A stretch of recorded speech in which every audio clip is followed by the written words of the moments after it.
ఈ ఉదయకాల సమయమున మరి ఈ రీతిగా స్వతంత్ర దినోత్సవపు ఆరాధనలో చేరుకుడి వచ్చిన మీ అందరికీ కూడా ప్రభువును రక్షకుడైన యేసుక్రీస్తు నామంలో శుభాభివందనాలు తెలియజేస్తూ ఉన్నాను. అలాగే మీ అందరికీ కూడా 80వ స్వాతంత్ర దినోత్సవ శుభాకాంక్షలు కూడా తెలియజేస్తూ ఉన్నాను. మరి ఈ యొక్క సమయంలో క్లుప్తంగా ఈ సందర్భాన్ని మనము పురస్కరించుకొని కొద్ది నిమిషాలు దేవుని యొక్క వాక్యాన్ని మనం ధ్యానం చేసుకుందాం. ఎందుకనంటే దేవుడు ఒక ప్రశస్తమైనటువంటి సమయంలోనికి మనల్ని నడిపించారు. ఇటువంటి సందర్భం మనకు సమాజంలో ఎక్కడ కూడా దొరకదు.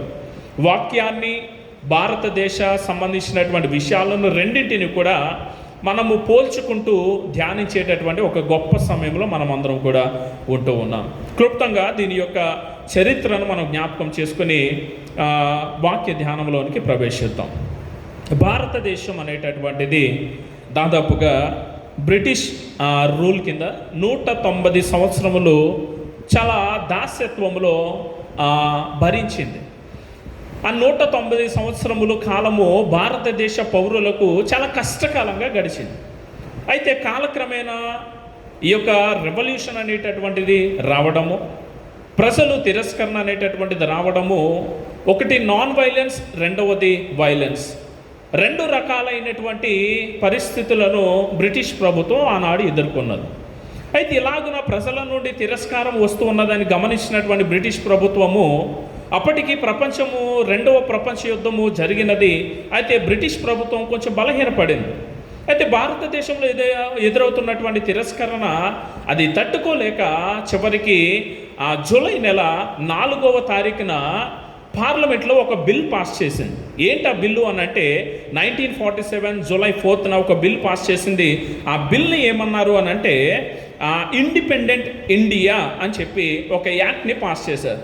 అయితే 4వ జూలైని పాస్ చేస్తే అది 18వ జూలైన అది దాని యొక్క పూర్తి అనగా అది పూర్తి వచ్చిందనమాట. అంటే సమాజంలోనికి ఆ పాస్ అయినటువంటి కార్యక్రమంగా వచ్చి ఉన్నది. అయితే 18వ జూలైన ఆ బిల్ పాస్ అవడంతో బ్రిటిష్ ప్రభుత్వము ఎట్టకేలకు భారతదేశాన్ని 2 డొమినియన్స్గా డివైడ్ చేసి ఇండియా, పాకిస్తాన్గా వాటిని వారికి తమ యొక్క రాజ్య పరిపాలన అప్పగించాలని అది ఆశపడింది. అయితే లార్డ్ మరి బ్యాటన్ అనేటటువంటి ఆయన ఆ రోజున గవర్నర్ జనరల్గా ఉన్నటువంటి ఆయన ఈ భారతదేశాన్ని 2 డొమినియన్స్గా ఆనాడు ప్రజలకు అందజేసింది. ఆ రోజున ఆగస్టు 14వ తారీఖున జరిగినటువంటి రాత్రికాల సమావేశంలో జవహర్లాల్ నెహ్రూ గారు ఒక సందేశాన్ని ఆయన ఇచ్చారు. 11:55 ఒక చక్కని సందేశాన్ని ఆయన ఇచ్చారు. ఆయన అన్నటువంటి సందేశంలో చివరి మాటలతో ఆయన ఇలా ముగించారు. ఆయన అన్నటువంటి మాటలు ఏమిటి అని అంటే, at the stroke of midnight hour when the world sleeps, India will awake to life and freedom. అంటే అర్ధరాత్రి 12 గంటల సమయమునకు ప్రపంచమంతా కూడా నిద్రిస్తున్నటువంటి సమయంలో భారతదేశము జీవముతోనూ స్వాతంత్రంతోనూ లేస్తుంది అని చెప్పి ఆయన ఒక గొప్ప సందేశాన్ని ఇచ్చారు. మరి అంత గొప్ప ఆర్భాటకరమైనటువంటి సందర్భాన్ని రోజు మనం అందరం కూడా పురస్కరించుకుంటూ ఉన్నాం. దేవుని యొక్క కృపను బట్టి 80వ స్వాతంత్ర దినోత్సవంగా ఈ రోజున మనం అందరము కూడా ఈ యొక్క మరి పండుగను ఆచరిస్తూ ఉన్నాం. అయితే మనము ఈ సందర్భంలో ఈ రీతిగా చేరుకున్న మనలను దేవుడు ఉద్దేశించి ఈ భారతదేశంలో మన యొక్క కర్తవ్యాన్ని గురించి దేవుడు మాట్లాడుతూ ఉన్నాడు. ఈ భారతదేశంలో కానీ ఈ భూమి మీద కానీ ఒక క్రైస్తవుడిగా, క్రైస్తవురాలుగా మన యొక్క బాధ్యత ఏంటి, దేశానికి మనం చేయవలసినది ఏంటి, సమాజానికి మనం చేయవలసినది ఏంటి, ఈ లోకానికి మనం చేయవలసినది ఏంటి, చూపించవలసినది ఏంటి అనేటటువంటి దానిని గురించి దేవుడు తన వాక్యం ద్వారా మనతో మాట్లాడారు. ఈ రోజున మనం ఆలోచిస్తే ప్రియమైన దేవుని వారలారా, మనందరికీ తెలుసు మనమందరం కూడా భారతదేశ పౌరులము. మనకు భారతదేశ పౌరసత్వం ఉన్నది. అయితే క్రైస్తవులకు ఒక విశిష్టమైనటువంటి పౌరసత్వం కూడా ఉన్నది. 2 పౌరసత్వాలు కలిగి ఉంటారు క్రిస్టియన్స్ ఎప్పుడు కూడా.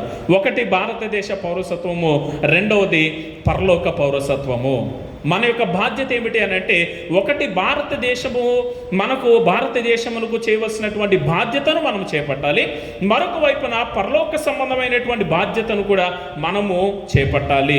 ఈ రెండింటి వీటన్నిటిని కూడా మనము సాటిస్ఫై చేస్తూ మన జీవితాల్లో ముందుకు కొనసాగాలి. దేవుడు ఈ రోజున జ్ఞాపకం చేస్తూ ఉన్నాడు, ఈ స్వాతంత్ర దినోత్సవం నాడు ఒక భారతదేశ పౌరులముగా, పరలోక పౌరులముగా మన యొక్క బాధ్యత ఏమిటి అని అంటే, మత్తయి సువార్త 5వ అధ్యాయము 13 నుండి 16 వచనములలో దేవుడు ఒక చక్కని మాటలు చెప్తూ ఉన్నాడు.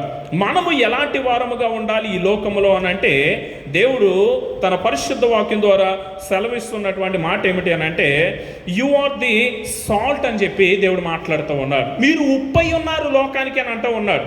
రెండవది, యు ఆర్ ది లైట్, మీరు లోకానికి వెలుగై ఉన్నారు అని అంటూ ఉన్నారు. ఈరోజు మన బాధ్యత ఏంటి, మన కర్తవ్యం ఏంటి? మనం ఈ లోకానికి ఉప్పు వలె ఉండాలి, లోకమునకు వెలుగై ఉండాలి. చిన్న విషయాలను చెప్పి నా వాక్య భాగాన్ని నేను ముగిస్తాను. లోకానికి ఉప్పై ఉండడం అనంటే ఎలాగా? ఉప్పు చేసేటటువంటి పనులు చాలా ఉన్నాయి.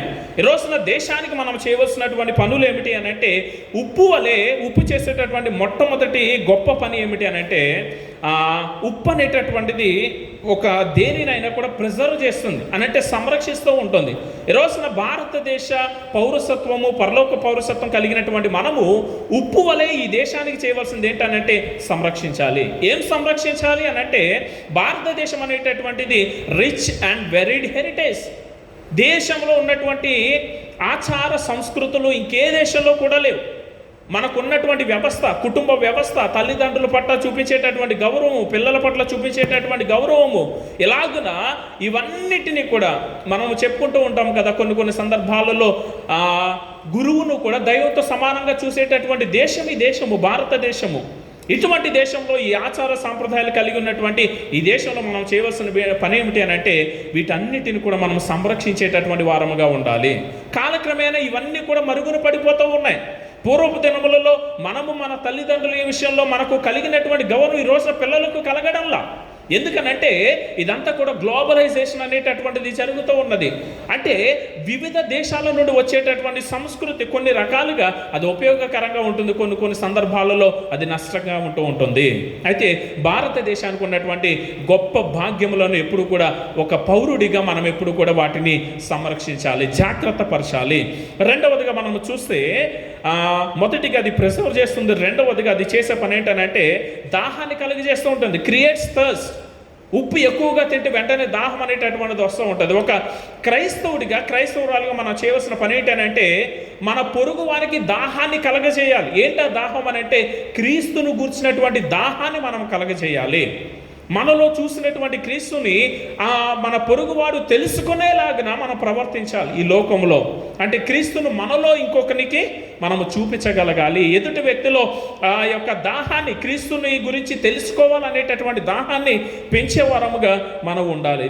తర్వాత ఉప్పు చేసేటటువంటి గొప్ప పని ఏంటంటే హీలింగ్ చేస్తూ ఉంటుంది. కొన్ని సందర్భాల్లో అడ్వర్టైజ్మెంట్లో కూడా వస్తూ ఉంటుంది. మీ పేస్ట్లో ఏముందంట అంటూ ఉంటారు. ఎందుకుంటుంది ఉప్పు? ఎందుకుంటుంది? పండ్లకు సంబంధించినటువంటి ఏదైనా వస్తే కనుక ఉప్పు అనేటటువంటిది హీల్ చేస్తూ ఉంటుంది, నయం చేస్తూ ఉంటుంది. ఈ లోకంలో కూడా మనం ఉప్పులాగా చేయవలసిన పని ఏంటి అని అంటే, మనము ప్రజలను, దేశాన్ని హీల్ చేయాలి, నయం చేయాలి. కొన్ని సందర్భాల్లో గాయపడినటువంటి వారు ఉంటారు. కొన్ని సందర్భాలలో మానసికంగా గాయపడినటువంటి వారు ఉంటారు. కొన్ని సందర్భాలలో ఇంకొకరి యొక్క ఆదరణ కావాల్సినటువంటి వారు ఉంటారు. అలాంటి సందర్భంలో ఒక క్రైస్తవ విశ్వాసిగా మనము మన పొరుగువాణిని, మన దేశాన్ని, మన సమాజాన్ని హీల్ చేసుకుంటూ ముందుకు సాగిపోవాలి. తర్వాత దేవుడు తన వాక్యం ద్వారా సెలవిస్తున్నటువంటి మరొక గొప్ప మాట ఏంటి అని అంటే, you are the light of the world అని అంటే, మీరు లోకానికి వెలుగై ఉన్నారు అని అంటూ ఉన్నాడు. ఇక్కడ మనం చూస్తే గడిచినటువంటి కాలంలో భారతదేశం నుండి ఆదిత్య L1 అనేటటువంటిది పంపించారు.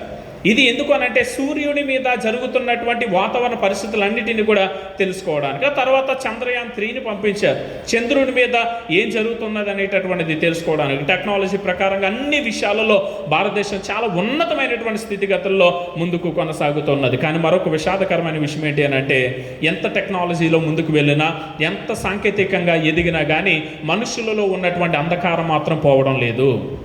భారతదేశంలో ఉన్నటువంటి మనుషుల్లో ఉన్నటువంటి అంధకారం మాత్రం పోవడం లేదు. ఒక క్రైస్తవ విశ్వాసిగా మనం చేయవలసిన పని ఏంటి అని అంటే, దేవుడు సెలవిస్తూ ఉన్నాడు, మనం ఈ లోకానికి వెలుగై ఉన్నాము.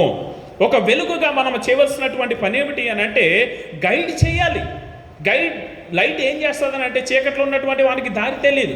ఎప్పుడైతే వెలుతురు అనేటటువంటిది వస్తుందో, వెలుగు వస్తుందో, ఆ మనిషికి ఏది కరెక్ట్ అయినటువంటి దారి ఏంటో తెలుసుకోగలుగుతూ ఉంటాడు. మనం ఒక క్రైస్తవ విశ్వాసిగా మన తోటి వారికి మనం గైడ్ చేసేటటువంటి వారముగా ఈ లోకంలో ఉండాలి. తప్పేంటో మనం తెలియచేయాలి, ఒప్పేంటో మనం తెలియచేయాలి, ఉత్తమమైనటువంటి మార్గంలో నడిపించగలగాలి ఒక వెలుగులాగా అని చెప్పి దేవుడు జ్ఞాపకం చేస్తూ ఉన్నారు. తర్వాత రెండవది ఏంటి అని అంటే give life like a light.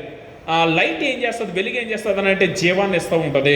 మనందరికీ తెలుసు, సూర్యరశ్మి లేకపోతే మొక్కలు బ్రతకవు. ఫోటోసింథసిస్ అని అంటూ ఉంటారు. ఈ ఫోటోసింథసిస్ అనేటటువంటిది జరగకపోతే మొక్కలు ప్రాణంతో ఉండవు. మనము కూడా ఒక క్రైస్తవ విశ్వాసిగా చేయవలసిన పని ఏంటి అని అంటే ఈ లోకానికి జీవాన్ని అందించాలి. ఆత్మీయంగా పడిపోయినటువంటి వారిని ఆత్మీయంగా తిరిగి లేవనెత్తాలి. కాబట్టి ఒక వెలుగుగా ఈ పని మనము చేయగలగాలి. చివరిగా మనము చూస్తే డ్రైవ్ అవే డార్క్నెస్ అని అంటే చీకటిని పారద్రోలాలి. వెలుగు ఎక్కడైతే ఉంటుందో అక్కడ చీకటి పారిపోతూ ఉంటుంది. మనం కూడా ఈ లోకంలో వెలుగుగా ఉండాలి. ఎక్కడైతే అన్యాయము, అక్రమము, అన్నీ కూడా అసాంఘిక కార్యకలాపాలు జరుగుతూ ఉంటాయో ఒక క్రైస్తవ విశ్వాసంగా మనం అక్కడ ప్రవేశించినప్పుడు ఖచ్చితంగా అక్కడ ఉన్నటువంటి అన్నీ కూడా పారిపోవాలి. అసాంఘిక కార్యక్రమాలన్నీ కూడా అక్కడ నుండి పారద్రోయబడాలి. అటువంటి వెలుగు వలె ఈ సమాజంలో మనమందరం కూడా మెలగాలి అని చెప్పి దేవుడి రోజున జ్ఞాపకం చేస్తూ ఉన్నాడు. ఎక్కడెక్కడ వెలుగుగా ఉండాలి, ఎక్కడెక్కడ ఉప్పుగా ఉండాలి అని అంటే మొట్టమొదట మన కుటుంబాలలో ఉండాలి, తదుపరి సమాజంలో ఉండాలి, మన పని స్థలములలో ఉండాలి, చివరికి ఈ దేశంలో ఉప్పు వలె వెలుగు వలె మనం ఉండాలి. చివరికి ఒక మాట చెప్పి నేను నా మాటలను ముగిస్తాను. యోసేపు కానీ డానియల్ కానీ వారికి అనుకూల పరిస్థితులు లేవు దేశంలో, వారు నివసించినటువంటి దేశంలో. కానీ జోసెఫ్ అనేటటువంటి వ్యక్తి ఫెయిత్ఫుల్నెస్కి ఒక మంచి ఉదాహరణగా ఆయన నిలిచాడు. పరిస్థితులు ఏమి కూడా ఆయనకు అనుకూలంగా లేవు, కానీ ఫెయిత్ఫుల్నెస్ని కాపాడుకున్నాడు. డానియల్ని మనం చూస్తే ఆయనకు కూడా అనుకూల పరిస్థితులు లేవు, కానీ ఒక గొప్ప విశ్వాసిగా తన యొక్క ఆత్మీయతను కాపాడుకున్నాడు. తన యొక్క వినయపూర్వకమైనటువంటి విధానము, ఈ రెండింటిని కూడా వారు కోల్పోలేదు. ఒక విశ్వాసగా మనము కూడా దేశం ఎలాంటి పరిస్థితుల్లో ఉన్నప్పటికీ కానీ మన ఆత్మీయతను ఎప్పుడు కోల్పోకూడదు, మన విశ్వసనీయతను ఎప్పుడు కూడా కోల్పోకూడదు. ఒక భారతదేశ పౌరుడిగా, పరలోక పౌరుడిగా మనం ఎప్పుడు కూడా ఒక ప్రశ్న కలిగి ఉండాలి. ఏంటనంటే దేశం నాకేం చేసింది అనేటటువంటిది ఎప్పుడు కూడా అడగకూడదు.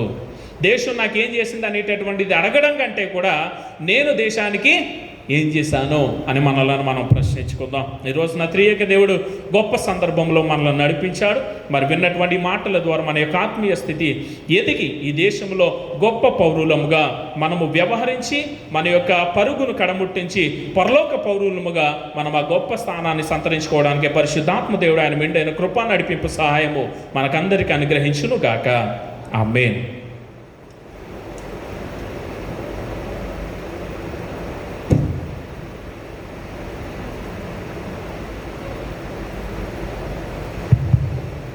మరి సమయంలో ఈ స్వాతంత్ర దినోత్సవ సందర్భముగా చేరుకుని వచ్చినటువంటి వారిలో నుండి పెద్దవారిగా ఉన్నటువంటి వారు దావీదు గారు, వరకుమారు గారు, మరి పెద్దలైనటువంటి వారు ముందుకొచ్చి మరి క్లుప్తంగా మీ యొక్క గ్రీటింగ్స్ను మరి సంఘానికి చేరుకుని వచ్చిన వారికి తెలియజేయవలసిందిగా ప్రేమపూర్వకంగా ఆహ్వానిస్తూ ఉన్నాం. దయచేసి ముందుకు వచ్చి మీ యొక్క గ్రీటింగ్స్ను అందజేయవలసిందిగా మనవి.